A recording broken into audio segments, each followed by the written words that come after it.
voluntad de hierro. ¿Y cuántos conocen el Padre Nuestro? ¿Conoce el Padre Nuestro? ¿Quién no conoce el Padre Nuestro? ¿Hay alguien que no conozca la oración del Padre Nuestro? A lo mejor hay alguien que no conoce el Padre Nuestro. Normalmente todo el mundo conoce el Padre Nuestro, ¿verdad? Hay una parte del Padre Nuestro donde dice, hágase tu voluntad. ¿Se la sabe qué dice? Así en la tierra como en el cielo. ¿Se conoce esa parte? Yo voy a hablar de eso, de la voluntad. Una voluntad de hierro. Porque a veces parece que todos quisiéramos hacer la voluntad de Dios, ¿cierto? ¿Queremos hacer la voluntad de Dios o no queremos hacer la voluntad? ¿Cuántos quieren hacer la voluntad de Dios? La voluntad de Dios es buena para tu vida. Pero a veces pasa que no la hacemos. ¿Por qué? Porque hacemos nuestra propia voluntad. Por eso Jesús en esa oración, cuando le preguntan a los discípulos cómo oraremos, Él dice, recuerden decir, hágase tu voluntad. ¿Dónde? En la tierra. Cuando habla de la tierra, ¿de qué habla? ¿De la tierra de Tenerife? ¿O de qué habla? Habla de tu casa. Son los apóstoles, son los discípulos orando y se hágase tu voluntad en la tierra como en el cielo. Es decir, usted tiene que hacer la voluntad en su casa. ¿Quién va a hacer la voluntad de Dios en su casa? ¿Dios o usted? Usted tiene que hacer la voluntad de Dios en su casa. Ese es el Padre Nuestro. Y hay una parte ahí cuando Jesús está en Getsemaní, esa dura noche que fue entregado. Vamos a leer el capítulo 22 de Lucas, el Evangelio de Lucas, los versos 41 y 42, que dicen así. Y se apartó de ellos, hablando de Jesús, como a un tiro de piedra, y poniéndose de rodillas, oraba, diciendo, Padre, si es tu voluntad, aparta de mí esta copa, pero no se haga mi voluntad, sino la... Diga que se haga la voluntad de Dios. ¿Usted podría decir que se haga la voluntad de Dios en mi vida? ¿Lo podría decir? ¿Podría decirle a Dios, haz tu voluntad en mi vida? ¿Lo puede decir? Porque a veces la voluntad de Dios, podríamos decir, entre comillas, nos va a doler. Por eso está Jesús en Getsemaní diciendo, si es por mí, no quiero pasar este mal trago, pero no se haga mi voluntad. Y él sabía lo que iba a pasar.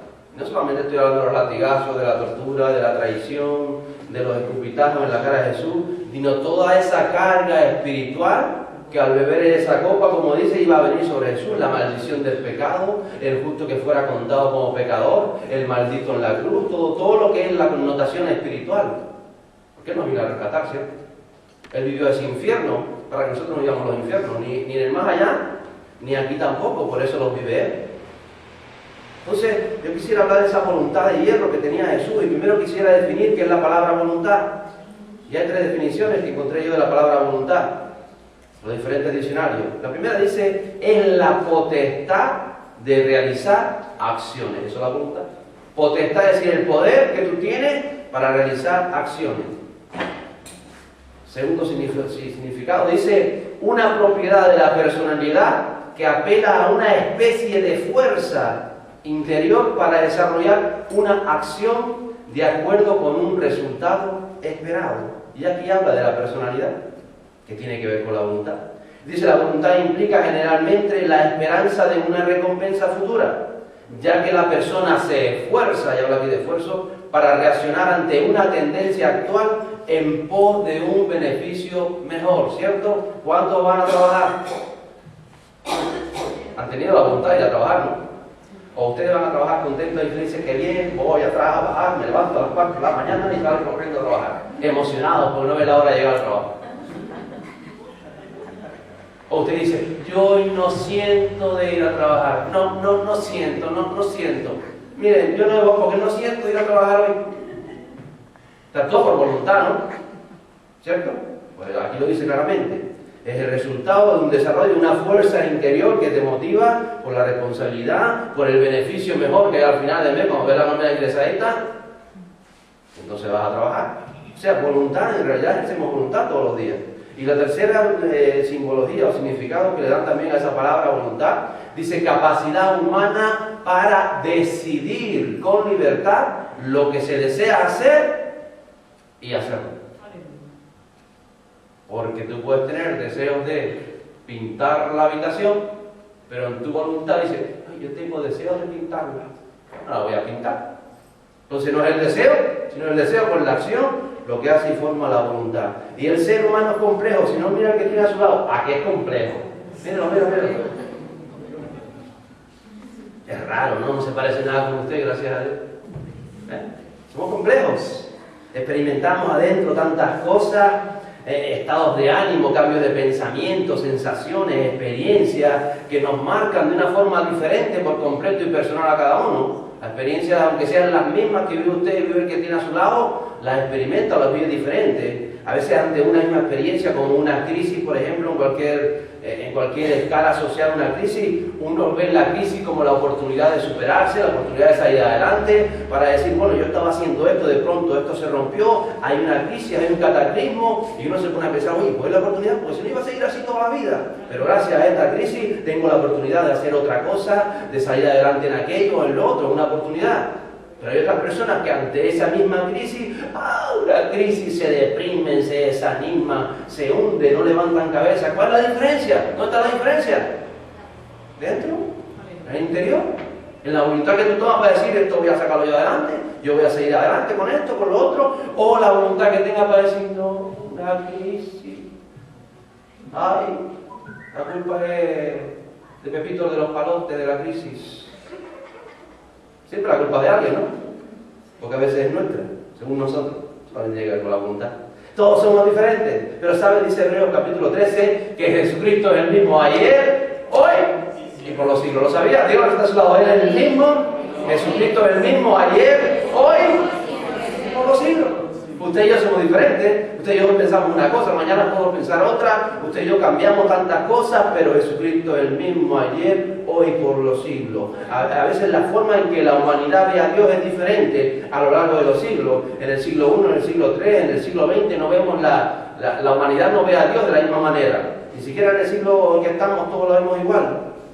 Las culturas marcan bastante. Estábamos con los coreanos en Colombia y un coreano tiene un respeto por Dios. Ole, ole, ¿no? Increíble. Tiene que ver con la cultura. Y me decía un pastor, tú ves a 2000 coreanos ahí, y vamos a hacer una fila aquí para entrar, y ellos enseguida con toda la fila. Tú ves a 2000 latinos aquí, le dices, vamos a hacer una fila para entrar. ¿Una fila para qué? Yo no me tengo que poner, yo estaba primero. Cultura. Así pasa allí lo que a veces no pasa aquí. Tremendo, ¿no? Entonces tiene que ver también con la cultura. Póngase la fila, hombre. Tiene que poner la fila. Diferente, ¿es cierto? Entonces, tiene que ver con nosotros, no tiene que ver con Dios. Dios es el mismo, Jesucristo es el mismo. Y yo sé que si, por ejemplo, venía un japonés aquí, un creyente japonés aquí, entraría por la iglesia y le daría un infarto, posiblemente. Le quedaría... Porque es otra cultura, es otra forma de ver la vida, es otra forma de ver a Dios, es ese respeto reverente. Es lo que sucedió, por ejemplo, en el capítulo 5 de Hechos, cuando la iglesia tiene una concienciación de lo grande que es Dios y que no podemos burlar de Él. Entonces la iglesia, en ese temor reverente, que no saben cómo traducirlo exactamente los traductores, porque no es miedo, es como esa reverencia. Y pudiera ser muchas veces que Dios no se mueve con nosotros como se movía en el libro de Hechos. Digo que pudiera ser, porque si lo hiciera, muchos caeríamos como Ananías y Zafira. ¿Cierto?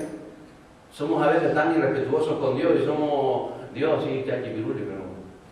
Somos tan irrespetuosos que pudiera ser que dice, si yo los llenara del Espíritu Santo, en el momento tendrían que caer delante de mí porque no me ha llegado a esa conciencia de entender la majestad y la magnificencia de ese Dios tan grande, que al mismo tiempo es amor y que se derrama por nosotros, que son las dos cosas. Porque el pedir el Espíritu Santo es terrible, porque ahora vemos en la ley de esa fila, ¿cierto? Es terrible. Aquellos murieron delante de la presencia de Dios, delante del templo. Recuerde que, por ejemplo, si usted va al Antiguo Testamento, cuando los filisteos, aquellos que la palabra llamaba incircuncisos, separados de Dios, tomaron el arca del pacto y se la llevaron a sus ciudades. ¿Qué pasó en sus ciudades? Tumores. Dice que la gente se enfermaba. ¿Por qué? Porque tenían la presencia de Dios en manos indignas, fuera de la voluntad de Dios. Y cuando la presencia de Dios ahí, en vez de provocar sanidad al arca, la presencia de Dios, ¿qué provocaba? Tumores. ¿Cómo será más tener la presencia del Espíritu Santo en nuestras vidas? Esto es una realidad que usted tiene que entender. Y a veces no prestamos esa importancia a Dios. No creemos, como Él está bueno, Él me permite todo, sí, pero ahí está la palabra de Dios, si Él te permite todo. Entonces no cuentes con Él para lo que quieras hacer.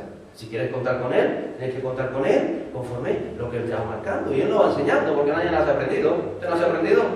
Ni el idioma lo conocía. Si hubiese nacido en Angola, hubiese aprendido el portugués, no sé qué hablan allí, pero usted nació donde nació y que sabe el español, por eso me entiende, gloria a Dios. También entiende el alemán.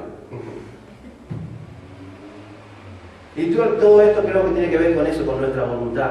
Jesús tuvo una voluntad de hierro, un poder personal de decisión, una potestad de acción sobre sí mismo para someter a su propio cuerpo, su mente, sus emociones, su espíritu y su vida a la voluntad de Dios. Él a lo largo de todo el camino de su vida decía, vengo a hacer la voluntad de Dios, la voluntad de mi Padre, la voluntad del que me envió. La cuestión es qué voluntad estamos haciendo en nuestra vida, porque a veces queremos hacer nuestra voluntad.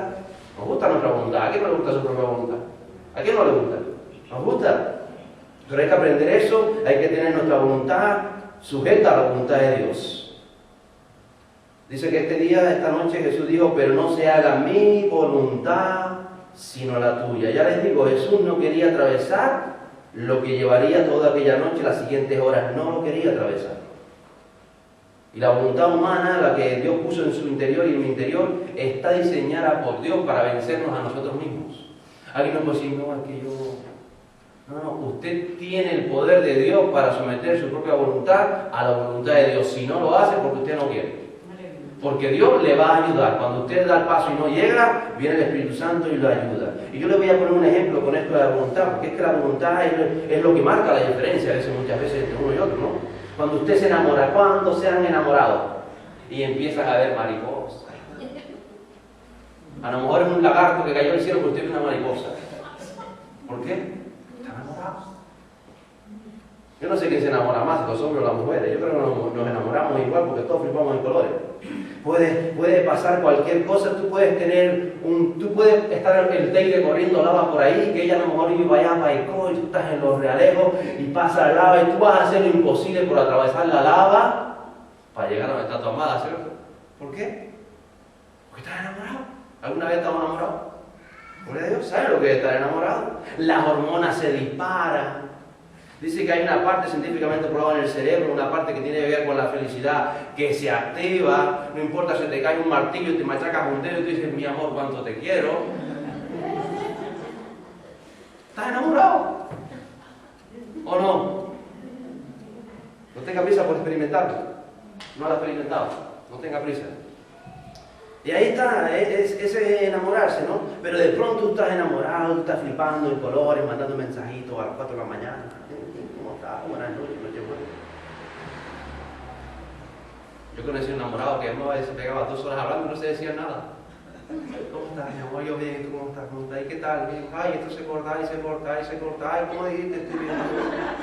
Estuvieron 2 horas. Se quedaba en la habitación conmigo el muchacho y decía, pero si no se han dicho nada 2 horas que llevan hablándose, si se corta, si no se corta, si tú estás bien, yo estoy bien, y tú, yo estoy bien, mira, todavía me acuerdo. Estaba enamorado. Pierdes hasta el sueño, ¿cierto? Ahora, si por ejemplo de pronto te dice muchacha, ¿qué haces con ese hombre? Que ese hombre es casado, que tiene mujer, que tiene 3 hijos, que está viviendo con la mujer, todo ese enamoramiento que tienes tú, ¿qué haces? Tienes que decidirlo, ¿quieres ser la amante? O en tu voluntad dices, no, esto no me conviene. Y entonces, por encima incluso del enamoramiento, está la voluntad humana. Yo esto a mí no me conviene, yo esto tengo que cortarlo, no voy a coger el teléfono, voy a quitar. Al final anteponen la voluntad aún al amor, que es lo más grande que podemos experimentar las personas, ¿cierto? Fíjense cómo es la cosa. Y entonces tu voluntad es que me está llamando, me está buscando, no, yo voy a cortar con esto. Mi mente está pensando continuamente en él, o está pensando en ella continuamente, pero a mí no me conviene, y yo esto lo dejo. Y al final tu voluntad te hace dar el paso, te hace seguir adelante y te hace llevar tu vida, aunque cada vez que mires, es que lo siento, es que si me llama, y te pones, pero prevalece la voluntad, prevalece la voluntad. Y Jesús dice que fue probado en todo, pero en todo Él decidió hacer la voluntad del Padre por encima de la propia voluntad. Eso fue lo que decidió hacer Jesús. Imagínense todos los pensamientos que vinieron a Jesús esa noche, la vida de Jesús, de todo lo que Él iba a atravesar, siendo el Rey de Reyes, tener que subir a la cruz, estando completamente conectado con Dios en esa luz verdadera en el mundo espiritual. Dice, iba a haber un momento en que se iba a desconectar y que Él iba a vivir en su carne, en su espíritu, en su vida, las mismas tinieblas, el mismo peso del pecado. ¿Se imaginan? Lo que siente una persona en el infierno es lo que Jesús experimentó en ese momento ahí. ¿Por qué murió por eso? Para rescatarnos a nosotros. El peso de la enfermedad, el peso de cuando alguien está enfermo en las últimas y tiene todo ese malestar interior que es algo espiritual, porque Él fue molido por nuestras enfermedades, ¿cierto? A veces nosotros no entendemos, por eso hay una canción maravillosa que dice, si llegara yo a entender, algo así, dice, ¿no? Que nunca sabré lo que ese momento en la cruz. Nunca sabré lo que costó. Nunca sabré lo que costó el precio que pagaste, Dios. Nunca sabré.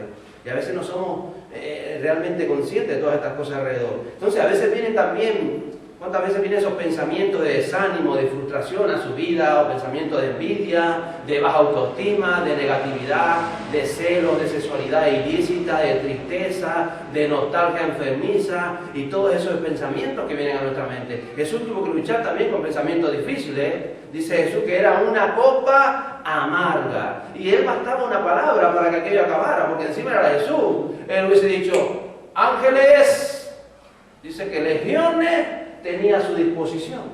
Y es también el hecho de decir, es que si yo quiero paro esto ya. Con una palabra. O digo lepra y queda toda la gente de Jerusalén leprosa. Y no me pueden hacer nada.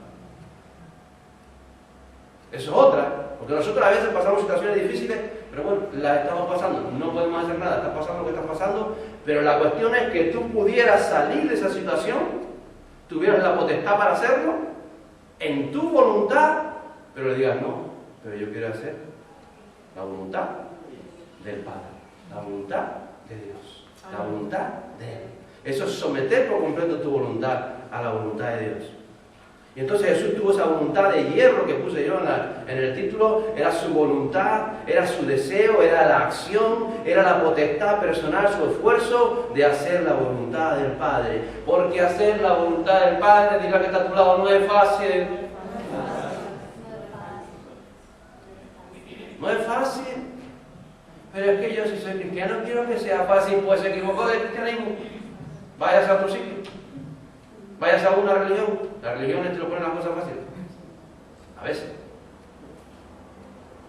Pero si usted quiere la religión de la verdadera palabra de Dios, porque dice que la religión verdadera es visitar a los enfermos, ayudar a los pobres, a las tribulaciones. Eso es religión, dice la palabra. Si es por religión, seamos buenos con todos. Ahora, si somos creyentes, aparte de todo eso que hace la religión, vamos un paso más y hay una experiencia de vida con el Espíritu Santo. Y eso es lo que está hablando Jesús, dice que quería hacer la voluntad del Padre. Por eso si usted va al Salmo 23, que muchos se lo conoce, que está hablando precisamente de Jesús, aunque a veces nosotros lo aplicamos a nuestra vida y está bien. Dice, aunque ande en valle de sombra de muerte, tú estás conmigo, porque tu vara y tu callado me infunden aliento. Y tú para hacer la voluntad del Padre tienes que tomar la vara y el callado. La palabra y el Espíritu tienen que estar en tu vida, si no es imposible hacer la voluntad de Dios, ser guiado por Él. Y tenemos emociones. ¿Quién no tiene emociones? ¿Hay alguien que no tenga emociones aquí? Pensamientos, experiencias, tenemos éxitos, tenemos alegría. También nos rodean los fracasos muchas veces, las penas, las crisis. A veces hay prosperidad y salud, y a veces viene la enfermedad. A veces nos rodeamos de amigos que son tan fieles que nos ayudan y a veces nos rodeamos de personas que nos traicionan, ¿cierto? Tenemos sueños, tenemos ilusiones, hay fracasos, también hay pesadillas. Todo lo experimentamos como personas, ¿o no? Todo lo que usted ha experimentado, alguien también lo ha experimentado. Usted no es el único que lo ha experimentado. Jesús también experimentó tantas de estas cosas aquella noche, pero en última instancia, tu voluntad personal y tu voluntad única e individual es lo que va a marcar la diferencia, es lo que va a marcar tu vida delante de Dios y de los hombres. Tu voluntad. Por eso alguien cuando quiebra una empresa se arruina y se tira de un barranco y otros dicen, bueno, voy a levantar otra cosa. Voy a empezar otra cosa. Si esto me salió mal, y aquello me salió mal, y aquello me salió mal, voy a empezar por aquí. Y por eso hay usted sabe, muchos testimonios de personas, incluso no creyentes. Dice, yo antes de levantar el pedazo de empresa que tengo ahora, tuve que quebrar 10 veces. Pero vale. Otros se hundieron con la primera que quebró. Y este quebró 10 y la 11 es cuando iba en el clavo. ¿La diferencia quién la hizo? La voluntad. La voluntad de superarse, la voluntad de seguir adelante, la voluntad de avanzar. Eso hizo la diferencia. ¿Qué marcó la diferencia de Jesús en los momentos más difíciles de su vida? la voluntad de hacer la voluntad del Padre. Hágase tu voluntad como en el cielo, en la tierra. No se haga mi voluntad, sino la tuya. Y muchas veces sabemos cuál es la voluntad de Dios, o no lo sabe. ¿Sabe cuál es la voluntad de Dios? Con que se lea la parte roja que aparece en el Nuevo Testamento, solamente eso, ya sabes cuál es la voluntad de Dios para su vida. Porque después ya empezamos nosotros, a veces los creyentes, a inventarnos cosas. Es la voluntad de Dios que salga con Juanita de los palotes. Dios, ¿tú qué dices? Si viene con una blusa blanca a la iglesia, es que es la voluntad de Dios. Seguramente tu inconsciente dice, siempre lleva la misma blusa. O sea que al final quiere hacer tu voluntad, ¿no? Inconsciente o conscientemente, a veces sucede. Y empezamos a preguntar cosas que es que Dios no me ha dicho nada, entonces no sé. Eso lo hacía yo con 15 años cuando decía, no, cuando no quería salir con alguien decía, no siento de Dios salir contigo. O sí siento de Dios. ¿Qué siente de Dios? ¿Sientes tú o no sientes tú? ¿O no? Sentimientos son sentimientos. Jesucristo es el mismo ayer, hoy y por los siglos. ¿Qué hace Dios? ¿Qué hace la palabra? Dios nos enseña a cómo vivir un noviazgo, a cuál es la persona ideal para tu vida, cuáles son los principios del reino. Él te enseña y tú escoges. Dios nunca va a escoger por ti. Por eso a veces nosotros queremos que Dios que escoja por nosotros. Dios jamás escogerá por ti. Dios te enseña cómo escoger. Digo, esto para tu vida es bueno que la persona sea así, así, así, así. Así lo sabes, no sí. ¿Y qué escojo? Lo que tú quieras. Yo te enseño cómo te va a ir bien. Coge lo que quieras. Ay, no, escoge tú por mí. Dios no va a escoger. Por eso hay personas que se quedan ancladas. Y ya no te diré yo de qué color pinto la casa. Porque es que a veces le preguntamos a Dios tonterías. ¿De qué color pinto la casa, Dios? Tienes que decirme, Dios, ¿este o este? Píntala de negro si quieres, te dice Dios, píntala lo que quieras, pintarla. ¿O no? Después hay también decisiones más importantes. ¿Me compro la casa o no me la compro? ¿Tú qué dices, Dios? ¿Me la compro o no me la compro? Si voy al banco y me abre la puerta, Dios, me la compro. Llegas al banco y hay un crédito esperándote a ti porque hay un sistema financiero que te puede dar un crédito. Ay, Dios me abrió la puerta. ¿Seguro que fue Dios? ¿O fue el sistema financiero? Porque hay creyentes que se compran la casa y a los 5 años la tienen que entregar porque les cae encima la hipoteca y no pueden pagarla. Dios me dice que tú que la compraras porque me abrieron una puerta y ahora me la cerraron. ¿Qué tiene que ver eso con Dios? Dios te enseña unos principios financieros que te van a servir. Te habla de deuda, te habla de cómo esforzarte, te habla de ahorrar, te habla de tantas cosas y ahí están en la palabra. Él te enseña los principios. Y ahora tú tienes que decidir si te compras la casa o no. Y Señor, ¿me va a ayudar? Te va a ayudar. Pero tú tienes que ser sabio en tus decisiones y no esperar que Dios escoja por ti. ¿Cierto? Pero entonces al final es la voluntad. Ya te digo, todos ejercemos voluntad cada día. A nadie le gusta levantarse, a algunos sí, a las 5 de la mañana para ir a trabajar, pero es por voluntad, no es una emoción, es por voluntad. Si te pagan lo mismo sin ir a trabajar, seguramente no te levantas a las 6. A lo mejor si me levanto a las 11, porque estoy aquí en casa y me doy una vueltita por el trabajo, me van a pagar lo mismo, vaya o no vaya. Me doy una vueltita por ver a los compañeros, me tomo el cortadito con ellos, está chipiruli, que hay. ¿O no? Entonces, ¿por qué vas? Por voluntad, por responsabilidad. Porque no porque lo sientas muchas veces. Cuando eres empresario más todavía, porque cuando eres empresario no trabajas normalmente 40 horas a la semana. A veces trabajas 80. La empresa con la que trabajo yo, que es un gran amigo mío, una excelente persona, íntegro, él trabaja lo que trabajo yo. Cuando llego al trabajo, ya llevo 2 horas en el trabajo, cuando yo me voy, él se queda 3 horas más, y cuando llega a la casa, tiene que preparar todo lo que tiene que preparar. O sea, ese chico trabaja 80 horas a la semana, y ya hay meses que cobra menos que yo, porque dice, mira, esta vez pagué lo seguro, esta vez pagué aquello, esta vez pagué lo otro, esta vez, la verdad, gracias a Dios tuve un poco que fue a cenar con mi mujer y con la niña.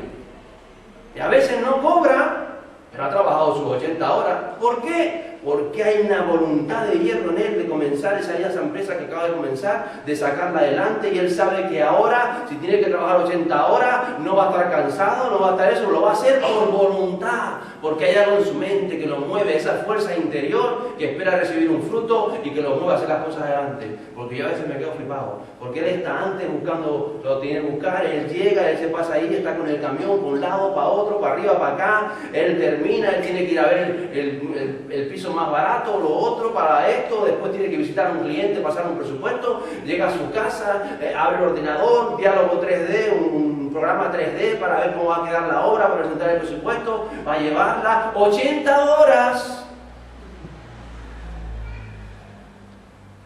Y nosotros a veces con 40 decimos, ¡ay, qué cansadito estoy!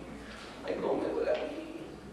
Pero ese mismo que está cansado con 40, yo estoy seguro que si se queda sin trabajo y dice, hombre, pues voy a comenzar algo, voy a salir adelante, ese mismo que se cansaba con 40, empieza a trabajar de la noche a la mañana 80, pensando que va a levantar algo en su voluntad, y está menos cansado que cuando trabaja 40. ¿Por qué? Diga que está trabajando voluntad. Voluntad. Voluntad de superarse, voluntad de crecer, voluntad de salir adelante. Voluntad. ¿Cuántos serán los creyentes que a veces no tenemos voluntad por las cosas espirituales? Si no tenemos voluntad por la física muchas veces, vamos a tener por las espirituales. Pero Jesús tenía esa voluntad de hierro, voluntad de hierro. Y usted y yo, hay muchas áreas en nuestra vida que ya sabemos la voluntad de Dios. Ya sabemos cuál es la diferencia. La palabra dice por todos lados que usted tiene que tener una intimidad con Dios, una relación personal con Dios, una relación fuera incluso de la iglesia, una relación en su vida diaria. La cuestión es, ¿lo estamos haciendo? Porque eso es lo que nos enseña la palabra. ¿Esa es la voluntad del Padre o no es la voluntad de Dios? Y ya usted la sabe, la cuestión es si lo está haciendo o no lo está haciendo. Ese es el problema, porque entonces nuestra voluntad a veces es contraria a la de Dios, porque Dios te va a decir, te levantas a las 6 para ir a trabajar, levántate a las 5. Y ten ese tiempo tuyo. ¡Oh! Esa voluntad duele. Sí duele. ¿No va a doler? Ay, yo sé que tengo que hacerlo, pero no lo hace. Entonces, ¿qué voluntad hacemos? La nuestra, con la de Dios, y con eso todas las cosas. ¿Usted cree que Jesús sentía de ir a la cruz? Tengo un sentimiento de ir a la cruz tan grande. O aquella noche le dijo, Señor, yo no siento de ir a la cruz, yo no voy, que vaya otro. No es por sentimiento, los sentimientos nos engañan. Yo no siento que no tengo ganas de levantarme a orar, no me sale ninguna gana. Aunque el pastor lo diga, yo no soy hipócrita, yo no pienso hacerlo. ¿Lo ha pensado, no? ¿O solamente lo he pensado hoy? Ah, que pensamos lo mismo. Somos humanos todos. No se trata de sentimiento. La misma noche en Getsemaní, fue Jesús y a los apóstoles les dijo, orad, orad, orad. Y él dice que si iba y oraba, apartado como a un tiro de piedra, se era muy lejos. Depende de lo que avance usted con la mano en la piedra. Y orad, y volvía a decir, no están orando, ya se durmieron otra vez. Oren, que si no va a caer la tentación. Oren. Se levanta, pero sí, estamos orando. Y desde que se iba Jesús la segunda vez, se habían pegado el cordero pascual, se habían hinchado, se habían bebido no sé cuántos litros de vino. Gracias a Dios no se habían emborrachado. Pero ahí estaban. Entonces es que Jesús pide unas cosas a Jesús ahora, con lo bien que estaba la cena, si no moverla, ahí se acostar. Que encima la noche está fría. Y por tercera vez llega Jesús, pero es que no pueden orar aunque sea una hora. Aunque sea una hora. Es la voluntad. Ay, pero es que yo, por mucha voluntad que sea, así no va. Menos mal que no va bien, ¿cierto? Hacemos la voluntad del Padre, porque no lo siento. Y en mi caso especial, porque ya ves, yo llegaba allí a veces, yo tengo una alfombra roja ahí que tiro ahí. Sí, como soy de Hollywood, tengo una alfombra roja ahí. A ver, si el rollo va mañana y el rollo otra vez. Me gusta Hollywood, tengo la alfombra roja. ¿Usted cree que yo llegaba allí y decía, porque la mente se te va a otro lado? Ay, Señor, que yo sé que tengo. Estoy pensando ya. ¿Cuántos huevos van a puesto las gallinas? La gallina van a puesto huevos, La gallina de la vida. Y te tengo que conocer del Señor, yo sé que mi mente se va a otro lugar, pero yo sé que tengo que estar aquí en tu presencia. Y cuando llega un minuto, la mente se está pensando, ¿Cuánto hace que no voy a pescar? Y entonces entra otra vez la oración, Señor. Aunque mi mente esté pululando por ahí, mi voluntad, el deseo más profundo de mi espíritu es estar aquí en tu presencia. Y aquí en tu presencia me voy a concentrar, voy a estar otra vez. Y pasan 2 minutos y la mente se le va otra vez para Cochinchina. Pero es que al final va a prevalecer su voluntad, no su mente, no su sentimiento, no sus emociones. Tiene que prevalecer su voluntad. Lo sienta o no lo sienta, a Dios no le importa nada. Dios le dio una de eso. Oren 1 hora. Lo dice o no lo dice. Esa es la voluntad del Padre. Si tú la quieres hacer, gloria a Dios, te va bien. Si no la quieres hacer, no pasa nada. ¿Cierto? Entonces, no viva por sentimiento. Viva por la palabra, porque con el tiempo ya usted está ahí y cuando usted ya dobla su mente, porque su mente le va a decir, wow, con este ya tío ya lleva así 6 meses y no hay manera de sacarlo del cuarto de oración. Al final te surge lo que hay en Nehemías, ese sentir que cuando tú miras, chacho, voy a llegar tarde al trabajo. Ya llevo más de 1 hora. Puede tener que poner el despertador aquí porque si no, no hay manera.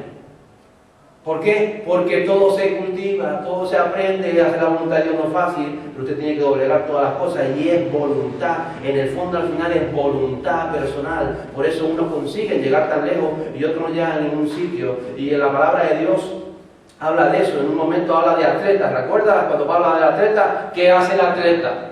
Se tira ahí en la hamaca y dice, tráigame los refrescos que estoy aquí contento, voy a ganar una medalla. ¿Qué hace un atleta? Aparece la mujer del atleta con un chuletón de buey así, y el atleta tiene ganas de comerse el chuletón, dice, no puedo comer, pero que mañana tengo que correr. Yo no voy a comer eso, no me voy a inventar de eso porque yo tengo que hacer una carrera. Y se asoma a la ventana y está lloviendo a chuzo y dice, ¡ah, está lloviendo, hoy no salgo a correr, qué bien! No actúa por emociones. Dice, yo soy atleta y esta es mi función y voy a correr porque me tengo que entrenar. Eso lo hace un atleta que dice Pablo que le da una medallita, que a veces no queda ni primero. ¿Y por qué no lo hacen los creyentes?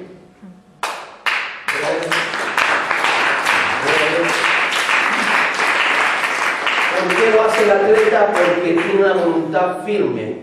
A veces tiene que evitar de comer cosas aunque le apetecen, es su deseo, es la tentación, pero dice, no, soy atleta y esto no lo voy a comer porque esto es malo para mi organismo y si lo como no me va a ir bien. Eso es atleta. Gracias a Dios nosotros comemos de todo, con la bendición de la mesa. Y la Biblia también habla del creyente como un soldado, diga soldado. ¿Cuántos han hecho la Biblia aquí? Deberían de ponerlo otra vez en España, desde mi punto de vista, claro. A ser hombre, pues si apaga la Biblia y vuelve un hombre, pues sí. Sí, señor. Aunque no lo parezca. ¿Y qué es el soldado? El soldado de ahí, yo me acuerdo cuando a mí me tocaba vigilia, en lo alto de la garita número 4, allá arriba, arriba al monte. Tú sabías que no iba a pasar nada, y entonces te tocaba la vigilia peor, la de las 3 a las 5, porque no duerme ni bien al principio ni bien al final. Y tenía aquí con la escopeta la vigilia aquella, y había algunos que trabajaban por dentro, la garita, y si yo me dejo dormir y trago aquí. Como nadie sabe si estoy durmiendo o no. Pero ay, como fuera el sargento y te viera que se ponía de lejos a mirar si te dormía o no te dormía. Te voy a tocar 3 veces en el calabozo. O hay que pasar algo esa noche porque tú dormiste. Y eso lo hace un soldado. ¿Usted cree que el soldado va contento? Hoy ya la vigilia que tengo que vigilar el campo. ¿Usted va contento, soldado? ¿Va contento o no va contento? Es que siento de vigilar de 3 a 5 de la mañana. Yo siento una carga de vigilar. No, el creyente es igual. Si Dios te levanta la vigilia, está mejor estar acostado. Pero tú sabes que eres soldado y si Dios te levanta, tú lo vas a hacer porque tú eres soldado. Eres soldado. Tú no eres cualquier persona, tú tienes que tener una voluntad de atleta, una voluntad de soldado, por lo menos de ahí para arriba. Porque eso es para las cosas mundanas, no será para las espirituales, ¿no? Y la verdadera pregunta es si tenemos la voluntad de agradar a Dios o no. Porque el deseo no es voluntad. Si tú sueñas con ser atleta, pero no tienes la voluntad para entrenar y disciplina en el alimento, ¿sabes lo que vas a conseguir ser? Que un día vas al atletismo, te sientas allí y ves cómo corren los atletas y dices, ¡ey! Apoyas a uno y te vuelves aficionado. Porque esas personas sí tuvieron el deseo, la confianza, el sacrificio, la voluntad y la disciplina de entrenar y de preparar sus vidas para correr. Y tú como no la tuviste, tú te sientas y miras cómo corren ellos y ganó el mío, y te pones tan contento, aficionado. Entonces, dentro de la iglesia hay creyentes y hay aficionados. Sencillo. Y fuera de la iglesia, más le digo, en todas las cosas. Entonces usted tiene que ser lo que Jesús quiere que usted sea. Usted tiene que ser un discípulo, no un simpatizante. Dios lo llama a usted a ser discípulo. Dios lo llama a usted a superarse. Pero para eso usted tiene que tener la voluntad de Jesús, la voluntad de hierro y someterla a la voluntad de Dios. Somete tu voluntad siempre a la voluntad de Dios. Estamos llegando ya al último mes de año, ¿verdad? ¿Cuántos saben que estamos en diciembre? Acaba el año, ya compraron el churrón. ¿A cuántas vamos a cerrar? ¿No se la coman toda una vez? Y cuando tú lo vas a mirar, pues siempre yo hablo mucho de reflexionar, cuanto más diciembre, que te pone a reflexionar en todo el año, todos los esfuerzos que usted ha realizado, toda la dedicación, todo lo que ha sembrado a lo largo de este año, ¿verdad? Usted mira el campo sembrado y dice, campo bien sembrado, ¿eh? Me esforcé en enero, en febrero, en marzo, ahí, y comienzas a mirar los éxitos. Y también cuando miras los éxitos, inevitablemente cuando miras atrás, también miras los fracasos, porque todos tenemos grandes éxitos y a veces tenemos algunos fracasos. Y cuando tú ves, por ejemplo, cuando yo estaba recordando los jóvenes marcando, ¿te acuerdas? Diferencia. Tú miras ahí los jóvenes saltando y brincando, y miras allá todos los matrimonios que estuvimos allí en el retiro de matrimonio, cómo Dios ha estado trabajando a lo largo del año con ellos, cuando ves las clases de discipulado, las personas que se han bautizado este año, cuando miras las 24 plazas que visitamos ahí con la guitarra, todas las plazas del municipio las visitamos con la guitarra. Y cada año, cuando estás mirando atrás, cuando miras, creo que todas las parejas los matrimonios que han querido dar un paso más, se han sentado en casa este año, estaba mirando, lo tenemos todos los que querían dar un paso más, todos los matrimonios, usted está aquí, usted se estuvo sentado en casa con nosotros, ¿recuerda? Los jóvenes estuvieron sentados en casa a la mesa, Las profesoras de escuela dominical, de escuela de niños, estuvieron yo pensaba, chacho, mira que hemos hecho cenas en casa. A mí me gusta la cena. ¿Sabes? Cuando partamos, Jesús dice que tenemos una boda del Cordero preparada. ¿Y dónde nos vamos a sentar? A la mesa. La relación desde mi punto de vista más íntima que puede tener una pareja es el hombre y la mujer, es la sexual, que por eso es el matrimonio. Hay una relación que es cuando alguien se sienta a la mesa. Porque sentado a la mesa es lo que hacía Jesús, por eso Jesús dice a Saqueo, tengo que comer en tu casa hoy. Sentarse a la mesa con otra persona, preparar los alimentos, servirlo y simplemente hablar de todo lo que Dios quiere hacer. Eso es lo más que me ha apasionado a mí este año, las cosas que me han gustado. Podemos sentar, con casi todos ustedes me he sentado a la mesa, a charlar y hablar, y a hablar de los sueños y de las cosas que Dios está haciendo en su vida. Y qué bueno es eso, ¿no? Cuando uno mira todo eso compartido, lo sembrado, lo extendido a las personas, te das cuenta que lo único que queda al final son el alma de las personas, todo lo demás queda. Lo importante es el alma de las personas, es la persona en sí. A veces discutimos por un papel, discutes por un pensamiento, discutes por una idea política, discutes por tontería. Si al final lo que quedan son las personas. Ama a las personas, mira más allá de lo que ven tus ojos. Las personas es lo importante. Y Jesús no vino por nada más que por las personas. Mira que está a tu lado vino, pero que está a tu lado vino por Él. Por eso vino, por eso pasó lo que pasó, por Él. Las personas. Y a veces me reúno con gente que es que dijeron de mí, es que me hicieron, es que aquello, y enfadado. Olvídate de eso, lo importante es la persona. Esa persona está herida para hablar así de ti, tiene que estar herida, compréndela, entiéndela. A lo mejor el marido le viene a la casa y por eso habla mal así. Tú no sabes lo que está viviendo. Si vieras más allá, verías más. Pero solo quieres ver, es que te ofendió con lo que dijo. Tonterías. Esa ofensa pasará tarde o temprano. Y lo que importa es la persona. Entonces cuando miras todo eso, cuando miras a veces todas esas emociones que hemos experimentado este año, los pensamientos, la salud, la enfermedad, porque todas las hemos vivido, al final lo que te queda es la gracia de Dios y la voluntad interior tuya de agradar al Padre, de agradar a Dios. Eso es lo que queda. El deseo de verdad de tener esa voluntad de Jesús. Entonces pudieras tener tú hoy 1000 motivos para estar frustrado. Podría ser económicos, laborales, sentimentales, sociales, de salud, personales, pero simplemente, aunque puedes tener motivos para estar frustrado, no lo estás porque tú sometes tu voluntad a la de Dios. Y tú sabes que al Padre no le gusta que tú estés frustrado. Y como tú le amas a Él y quieres hacer su voluntad, tú das un paso más. Y aunque hay motivos para estar triste, dices, no, tengo un motivo para estar contento. Y es que Jesús ha dado su vida por mí. Hay un gozo de la salvación. Y eso es esa voluntad es la que tiene que prevalecer. O también puede ser que tuvieras motivo para cerrar el año diciendo, año de éxito, todo me ha ido bien, he crecido en esto, en lo otro, y con la boca llena dices, estoy contento, aún así, realmente estás contento, debes de pensar, pero realmente lo más que me hace feliz es poder terminar este año haciendo la voluntad del Padre. Eso es lo importante, hacer lo que a Él le agrada, porque lo que a Él le agrada a ti te va a ir bien, pero no solamente a ti, también a todos los que te rodean. Eso es lo importante. Entonces, si en tu vida esa frase de Jesús es real, hágase tu voluntad y no la mía. Si eso es real y se está realizando la voluntad, no importa más nada. Yo te voy a decir que se está acabando el año, pero comienza el 2016. Te digo, prepárate para lo que viene. Prepárate porque siempre después del Calvario está la resurrección. Siempre después del Calvario está la resurrección.